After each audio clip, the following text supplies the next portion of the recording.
اتنا ہوگا. آپ دیکھیں کہ نواز صاحب جیسا ایک پاکستان کا مشہور معروف بندہ وہ بھی جا کر تودوں کے نیچے مر جاتا ہے. تو یہ وہی. اور دوسری میں آپ سے پھر عرض کروں اس بارے میں کہ چلو آپ ہارون صاحب سے ملیں پھر. نہیں آپ بات کریں جی. تو ابھی آپ دیکھیں نواز صاحب شہید ہو گیا, بالاچ مری شہید ہو گیا, تو لوگ کہتے ہیں جی سر آج یہ ریئیکشن تو کم از کم مری بگٹی ایریا میں ہونا چاہیے تھا 11 اگست کا اور 14 اگست کا. مری بگٹی میں تو کوئی ریئیکشن نہیں ہوا ہے. کھولو میں بھی مطلب 14 اگست بنایا گیا, وہاں سب دلالی پرچے لہرائے گئے, ڈیرہ بگٹی میں بھی, اور 11 تاریخ کو وہاں امن ریلیاں نکالی گئی ہیں. یہ بلوچستان میں ہو رہا ہے, باقی جگہوں میں کیوں ہو رہا ہے؟ نا انصافی کی وجہ سے. احمدان بگٹی صاحب ایک چیز جو ہے میں آپ کی بات سے اس کا نتیجہ اخذ نہیں کر سکا. آپ نے کہا کہ نواب اکبر خان بگٹی نے ظلم کیا اور اس ظلم کی سزا انہیں ملی, یہی بولا نا آپ نے. پھر آپ کہہ رہے ہیں کہ نواب صاحب شہید کر دیے گئے اور بلاچ مری بھی شہید کر دیا گیا. آپ دونوں میں سے ایک چیز ثابت کریں, یا تو وہ شہید کر دیے گئے یا پھر وہ ظلم کی سزا ہے. دونوں چیزیں درست نہیں ہو سکتی, اسی لیے وہ نوجوان آج تک وہ پہاڑوں سے نیچے نہیں اترا. دیکھیے جی, جہاں تک نواب صاحب کا تعلق ہے, آپ اندازہ کریں کہ نواب صاحب کو اس عمر میں ان پہاڑوں میں جانے کی کوئی ضرورت نہیں تھی. یہ اللہ تعالیٰ کی لاٹھی بھی ہوتی ہے. مسائل حل کیوں نہیں ہو رہے؟ انہوں نے صدار کو بھی قصوروار قرار دیا. بگٹی صاحب نے کہا ہے نا, معاملے کے دو پہلو ہیں. ایک بات یہ ہے کہ سردار ظلم کرتا ہے, اور ایک بات یہ ہے کہ بلوچ عوام کے ساتھ ظلم ہو رہا ہے. اس ظلم کو بھی روکا جانا چاہیے اور اس ظلم کو بھی روکا جانا چاہیے. کون روکے؟ بنیادی بات یہ ہے, اس اسٹیٹ کی ذمہ داری ہے یہ. تو اسٹیٹ کیوں نہیں ادا کرے؟ دیکھیے یہی بلوچ سردار, جب بگٹی صاحب مجھ سے ایگری کریں گے کہ ایک زمانہ تھا کہ بلوچوں کا سردار ان کی عزت نفس کا مظہر ہوتا تھا, ان کا سب سے بہادر, ان کا سب سے زیادہ مہمان نواز, عالی ظرف آدمی وہ سردار بناتے تھے. یہ سرداری نظام میں یہ بگاڑ تو فورٹ سنڈمن کے بعد آیا ہے, جب ان کو بے پناہ اختیارات دے دیے گئے اور پیسے دیے گئے. اور 1947 کے بعد بھی حکومتیں سرداروں سے ساتھ ڈیل کرتی رہی. کسی سردار کے ساتھ ظلم نہیں ہونا چاہیے, اور اگر کوئی قبیلہ اسے اپنا سردار رکھنا چاہتا ہے تو اسے اس کا پورا حق ہے. لیکن کام تو عوام کے لیے ہونا چاہیے. عوام کے لیے تو کوئی کام نہیں کیا گیا. جب آپ جوڑ توڑ سے اور چکر بازی سے معاملات حل کرنے کی کوشش کرتے ہیں تو نہیں ہوتے. ہارون صاحب, خرابی کی اصل پھر بنیاد ہونا چاہیے سب کے ساتھ. خرابی کی بنیاد تو پھر اس بات پہ ہوئی نا کہ اسلام آباد میں بیٹھے جو بھی حکومت میں لوگ ہوتے ہیں وہ ایک سردار کے ساتھ خرید و فروخت کا سودا کرتے ہیں, جہاں بلوچ عوام کی زندگی میں کوئی دخل عام آدمی کی زندگی میں بہتری لانے کی تو کوئی کوشش نہیں کی گئی. جی پھر بلوچ عوام کا رونا ہم روتے تو ہیں, حل کے لیے کوشش کیوں نہیں کرتے؟ واقعتاً نہ اسلام آباد کر رہا ہے تو نہ بلوچ سردار کر رہا ہے. دیکھیے بات یہ کہ اگر ہم سرداری نظام کے حوالے سے بات کریں, میں اس کا دفاع نہیں کرتا ہوں کہ یہ بیسیکلی قبائلی نظام ہے. سردار اس کا ہے, جیسے آپ پارلیمانی نظام کو وزیر اعظمی نظام تو نہیں کہہ سکتے نا. سردار اس کا, کسی بھی نظام کا ایک سربراہ ہونا چاہیے, سردار ہے. آپ نے نعم البدل دیا ہے اس قوم کو کسی فرسودہ پرانے نظام کا, یا نہیں دیا؟ نہیں دے سکے. یعنی جب بھی آپ دیکھیں کہ آپ جدید, ٹرانسپیرنٹ اور ایک اچھا سستا نظام لوگوں کو دیں تو لوگ پرانے نظام سے ہٹ کے نئے نظام کی طرف جاتے ہیں. پہلے تو اس شہر میں بیٹھے ہوئے نظام کس نے دینا تھا؟ آپ لوگوں نے دینا نا. شہر میں جو لوگ بیٹھے ہیں اسٹیبلشمنٹ نے جو بار بار, اگر آپ گنتی کریں جناح صاحب سے لے کر ایوب خان تک, میرے خیال کوئی 11-12-15 سال ہوئے, ایوب خان سے لے کر جنرل مشرف تک 30 سال ہوئے, تو آپ کے 45 سال تو صرف سول اور ملٹری ڈکٹیٹرشپ میں گزرے ہیں. اور جتنے جمہوری حکومتیں ہیں 15 مہینے 18 مہینے 2 سال 3 سال, اور اس کے بعد جو حشر کیا گیا ہے, اگر اس ملک کو جمہوری نظام پہ چلایا جاتا, نعم البدل ملتا. آج جس نظام سے ہم نالا ہیں, اور جب بھی اسٹیبلشمنٹ ڈیلیور نہیں کر سکا ہے, اس نے اپنا الزام سرداروں پہ رکھ دیا ہے. کیا اسٹیبلشمنٹ نے کیا نام مل کے ڈکٹیٹروں کے ساتھ اس ملک میں نظریہ ضرورت کے تحت فیصلے نہیں کرائے؟ ڈکٹیٹرز کے ساتھ نہیں ملتے رہے رئیس اسٹیبلشمنٹ نے ڈکٹیٹروں کے ساتھ مل کے, میرا بات بھی آپ سنیں, اسٹیبلشمنٹ نے ڈکٹیٹروں کے ساتھ مل کے اس ملک پہ مارشل لا لگا ہے؟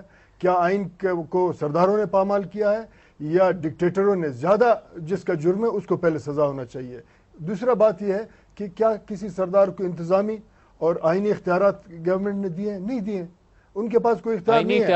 اب جب اسٹیبلشمنٹ ان کے ساتھ ڈیل کرتا ہے, اس کا تو سزاوار ہم تو نہیں ہے, جمہوری پولیٹیکل پارٹی تو نہیں, اسٹیبلشمنٹ ڈیل کرتا ہے ان کے ساتھ. اب اگر آپ نعم البدل دیتے اس ملک میں پہلے دن سے, بریک قریب آ گئی ہے, مجھے بریک لینی ہے, لیکن اگر ایک ملٹری جنرل ایک سردار کے ساتھ ڈیل کر لے تو وہ جائز ہے. میں نے کب کہا کہ آپ کہہ رہے ہیں نا اسٹیبلشمنٹ ڈیل کرتی ہے, اس کو پہلے سزا دیں. اسٹیبلشمنٹ ڈیل کرتی ہے, ٹھیک تو نہیں ہے نا. اگر آپ کے پاس ایک نظام ہوتا تو لوگ نظام سے اپنے فائدے ایک بریک لے لیں جی، بریک کے بعد اس گفتگو کو جاری رکھیں گے. الٹیمیٹلی پاکستان کا کوئی بھی شہری کہیں بھی بیٹھا ہوا اس کو تکلیف پہنچتی ہے تو وہ پاکستان کو پہنچتی ہے، یہ بات ہمیں سوچنی چاہیے. بلوچی سندھی پنجابی کی پہچان اگر سامنے رکھیں گے، باقی چیزیں پیچھے رکھیں گے تو نقصان پاکستان کا ہوگا. ایک بریک لے لیں، بریک کے بعد حاضر ہوتے ہیں.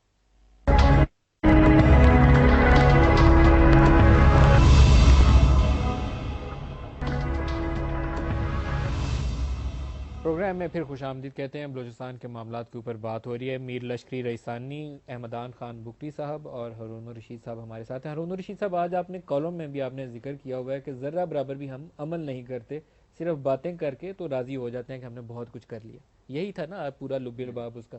بلوچستان کے اوپر 50 رپورٹیں بن گئی. پچھلے دور حکومت میں بھی 2 رپورٹیں بنی جس کا ابھی رئیسانی صاحب نے ذکر بھی کیا، اس پہ بھی کچھ نہیں کیا. اب ایک اور کمیٹی اور پریزنٹیشن، پرائم منسٹر کی پھر اشیرباد، عملی طور پر ابھی بھی کچھ نہیں کیا. کیا بنے گا؟ میرا خیال ہے کہ میڈیا نے اویئرنیس اس پہ بہت پیدا کر دی ہے پچھلے 3-4 مہینے میں، خاص طور پہ. اس سے پہلے بھی بات ہوتی رہی ہے. جہاں تک مجھے معلوم ہے فوج میں بھی اس پہ بہت سیریس تھنکنگ ہو رہی ہے، ایجنسیاں بھی اس پہ کام کر رہی ہیں، سیاستدانوں بھی کچھ کام کیا، کوئی رئیسانی صاحب نے اشارے کیے ہیں اس کی طرف. میرا خیال ہے کہ اب بہت وقت ضائع نہیں کرنے چاہیے. پہلی دفعہ کوئی احساس ہے لیکن کوئی فائنل تھیسس نہیں بن رہا. ایک بدقسمتی سے اب یہ جو مسلح جدوجہد ہے یہ رکاوٹ بن رہی ہے. یعنی اب جب معاملات ایک ایسی جگہ پہ پہنچے ہیں جہاں کچھ اور مزید دباؤ ڈال کے تو یہ مظلوم بلوچ عوام کے حقوق انہیں واپس مل سکتے ہیں، اور اس سے فائدہ نہیں پہنچ رہا. دیکھیے بلوچستان کو کبھی الگ نہیں ہونا ہے پاکستان سے، یہ ایک ریئلٹی ہے. یہ مشرقی پاکستان جیسی صورتحال نہیں ہے. دیکھیے بگٹی تقسیم ہے، کچھ ناراض ہیں، صرف ایک ان میں سے گروپ ہے جو مسلح جدوجہد کے قابل ہے. وہ بھی آپ کو پتا ہے کہ وسائل ان کے پاس نہیں ہیں، وسائل کہاں سے آتے ہیں، اور اس کے ڈانڈے بہت دور تک ملتے ہیں. میں اس کا ذکر نہیں کرنا چاہتا. اچھا، مینگل لڑنے کے لیے تیار نہیں ہے، اور جو لوگ جانتے ہیں انہیں معلوم ہے کہ مری قبیلہ بھی اب اس طرح جنگ لڑنے کے لیے تیار نہیں ہے. اب اور نہ یہ بلوچ روایات ہیں. دیکھیے بلوچوں کا ایک خاص مزاج ہے، خوددار لوگ ہیں، آنریبل لوگ ہیں. وہ کوئی دکانداروں پہ گولیاں چلانے والے نہیں ہیں. دشمنی میں تو بلوچ بڑا سخت ہوتا ہے. لیکن یہ ٹیچروں کو قتل کرنا اور ڈاکٹروں کو مار ڈالنا اور دھوبیوں نائیوں کو مار ڈالنا، اب یہ بجائے خود ایک ہائی مارل گراؤنڈ سے انہیں نیچے اتارا جا رہا ہے. حجام، نان بھائی، جی، شاپ کیپر، جن کو کون مار رہا ہے؟ اور اس سے تو کوئی اخلاقی حیثیت نہیں تو مار کون رہا ہے؟ فرض کیجئے کوئی تو مار رہے ہیں نا وہاں پہ. جی مار رہے ہیں وہی لوگ جو جا کے افغانستان میں پناہ گزین ہیں. اور دیکھیے اس کا زمانہ ہی گزر گیا ہے، مسلح جدوجہد کا کوئی زمانہ نہیں. بگٹی صاحب کو گفتگو میں شامل کرنا چاہوں گا. یہ فرمائیے گا کہ سن لیجئے، وہ اس پہ رکاوٹ، اس وقت وہ رکاوٹ بن رہے ہیں. اس وقت ضرورت یہ ہے کہ پنجاب سے بہت بلند آواز اٹھے ان مظلوم بلوچوں کے حق میں. انٹلیکچوئلز کو بات کرنی چاہیے، اخبار نویسوں کو کرنی چاہیے، ٹی وی چینلوں کو وہاں جانا چاہیے، پروگرام کرنے چاہیے، اور بلوچوں کے اندر اتحاد قائم کیا جائے اور اس کو ریزالو اب کیا جائے. یہ مسلح جدوجہد اب پرابلمز پیدا کر رہی ہے. میر حاصل بزنجو صاحب نیشنل پارٹی سے ہمارے ساتھ ہیں. بزنجو صاحب السلام علیکم. بلوچستان کے حوالے سے کچھ دن پہلے بھی آپ کو زحمت دی تھی اور ہم نے پوچھا تھا کہ کیا ایشوز ہیں جن کو ہم حل نہیں کر پا رہے. بہت سی باتیں اس دن بھی ڈسکس کی. آج بھی وہ تمام چیزیں ابھی ویسی کی ویسی کھڑی ہیں. بلوچستان کے وسائل کا، مقامی کنٹرول کا آپ نے ذکر کیا، ریپرزنٹیشن کا ذکر کیا آپ نے. کوئی بھی مسئلہ ہم حل نہیں کر پائے. کیوں انڈیسیژن ہے؟ سر دیکھیں، میں تو آپ کا پورا پروگرام یہ سنا. دیکھیں بات یہ ہے کہ دو چیزیں فوری طور پہ کرنے والی ہیں وہ نہیں ہو پا رہی ہیں. مسئلہ ہم نے کہا تھا کہ بھائی کچھ چیزیں ایسی ہیں جو ہم نے ہمارے مطالبات ہیں جو کانسٹیٹیوشنل ہیں کہ بھائی کانسٹیٹیوشن میں جب تک تبدیلی نہیں ہوتی. مگر کانسٹیٹیوشن سے پہلے میں نے آپ سے ایک عرض کیا تھا کہ پیپلز پارٹی کی نئی جی آواز آ رہی ہے آپ کو؟ جی آ رہی ہے بزنجو صاحب، پلیز کنٹینیو.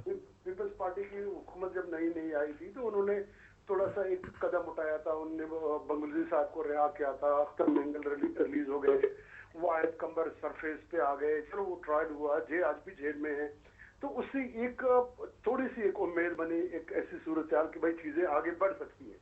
مگر بدقسمتی سے وہ سلسلہ پھر بری طرح روک دیا گیا اور پھر وہیں پہ ہم لوگ اس کا ون پہ آ کے کھڑے ہو گئے. بزنجو صاحب کیوں روکا گیا، یہی تو پوچھنا چاہ رہا ہوں. سر یہی تو مشکل تھے نا. اس کا جواب تو ظاہر ہے وہی دے سکتا ہے جو ان پاور ہے، میں تو نہیں دے سکتا. مگر اس میں جو میری جو رائے یہ ہے کہ اب اس کے بعد اس سلسلے کو بجائے کہ ختم کرنے کے بڑھا دیا گیا